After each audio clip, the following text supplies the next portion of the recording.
Having trouble switching your Instagram professional account back to a personal account on Android? Here's how to fix it.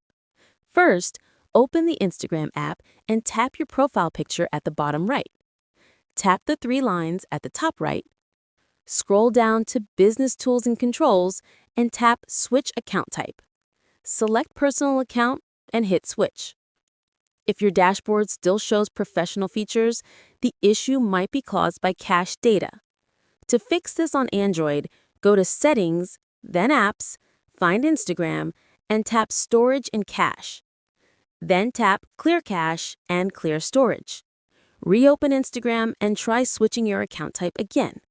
If it still doesn't work, go to Instagram, tap your profile, then the three lines, then Help, and select Report a Problem.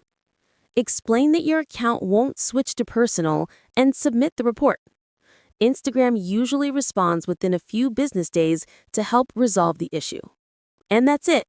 You should now be able to switch your account from professional to personal on Android.